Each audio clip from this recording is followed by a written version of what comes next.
Bonjour à tous. Pour ceux qui ne me connaissent pas, je m'appelle Théodora Dunouvion, j'ai 28 ans et je suis mariée avec Louison.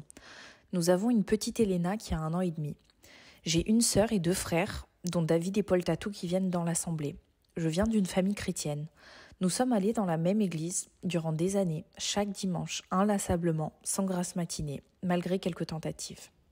Ayant toujours été une personne indépendante, libre, forte et têtue, j'ai commencé à faire mes propres choix vers l'adolescence qui n'ont pas souvent été les bons. J'ai, on peut le dire, profité de cette jeunesse comme l'entend le monde, en gardant Dieu et l'Église en fond sonore dans ma vie et mon esprit. C'est à cette époque que je rencontre mon futur mari, lui aussi un peu perdu dans l'immensité qu'est la vie. Il grandit de son côté dans une famille où chacun est libre de croire en ce qu'il a envie. Au fond de lui, il sait que Dieu existe et me pose parfois des questions auxquelles je ne sais pas forcément répondre, car il faut le dire, je n'étais pas bien renseignée. Les années passent, nous habitons dans plusieurs villes différentes. Je vais à l'église de temps en temps, mais sans réelle attache. Je peine à y aller avec un caractère souvent solitaire. Je suis persuadée que l'on peut vivre sa foi, chacun de son côté. Je crois que Jésus est mon Créateur et mon Sauveur, mais je ne lui laisse pas la place d'être Seigneur dans ma vie.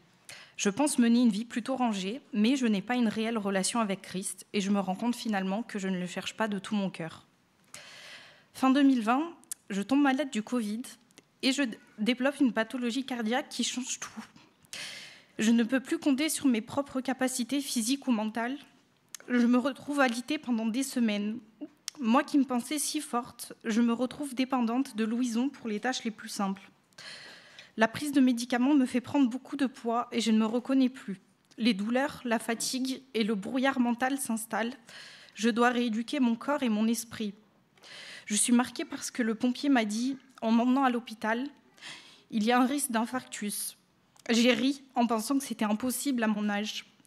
Heureusement, ça ne s'est pas produit, car Dieu avait un autre plan pour moi. C'est à cet instant de ma vie que j'ai compris que nous ne sommes rien sans le Seigneur, sans ce qu'il décide de nous donner. Et parfois, il reprend pour que nous revenions à lui. Il a permis que je sois brisée afin que je comprenne que ma vie ne m'appartenait pas. Depuis ce moment, j'ai eu à cœur de remettre en ordre ma vie sur tous les points pour l'honorer. À cette période, je pense très souvent aller à l'église, mais mes 2 dernières années d'études ont été très difficiles, avec la maladie, le travail, ainsi que la préparation de notre mariage.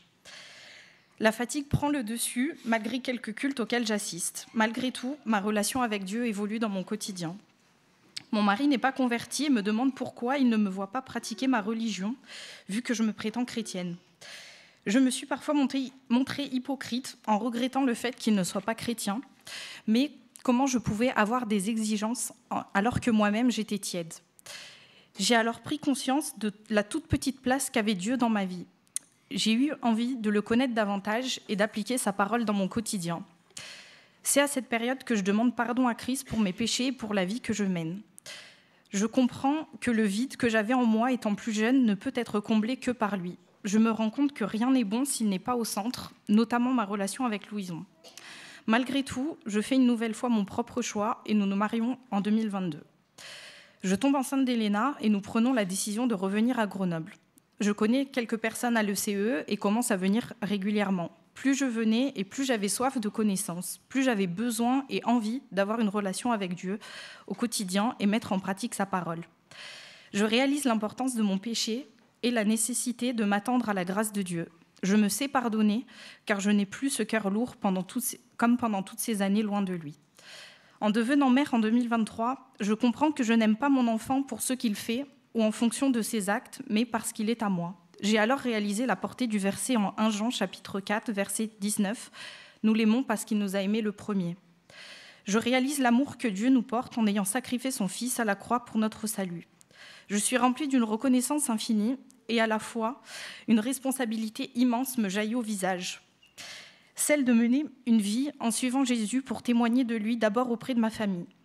J'ai compris leur besoin de connaître et suivre Christ et j'ai commencé à prier pour le salut de leur âme, car en me tournant vers lui, je n'avais pas la garantie qu'ils soient sauvés à leur tour. Je prends conscience que mes choix auraient pu m'éloigner définitivement de Dieu.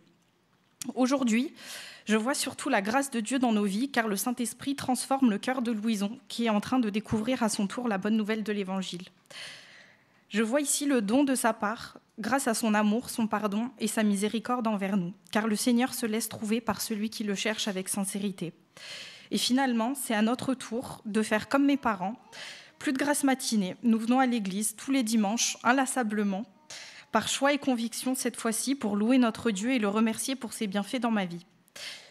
Je tenais aussi à remercier Olivia Flao, qui m'a accompagnée dans cette préparation au baptême, avec qui j'ai vraiment partagé de très beaux moments, que ce soit autour de sujets sur la vie chrétienne, la bonne nourriture, mais aussi parfois des moments plus profonds et difficiles qui se sont révélés nécessaires à l'évolution de ma foi.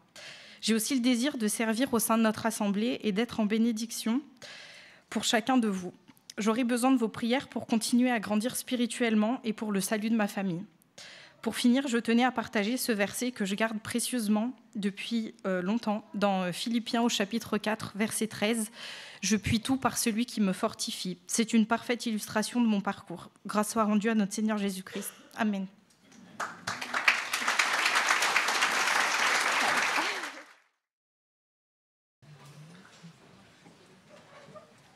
Voilà. C'est bon pour le... Ouais.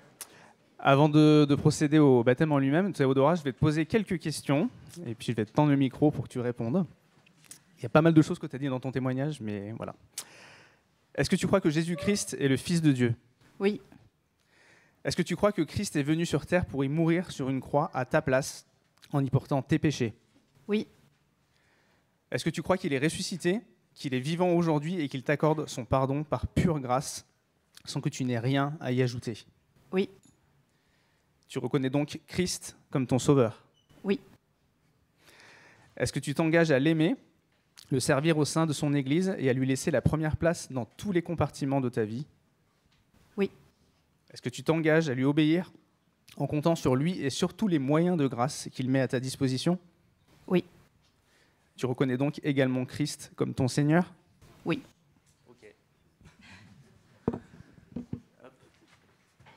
Sur la base de ta confession de foi, Théodora, je te baptise au nom du Père, du Fils et du Saint-Esprit.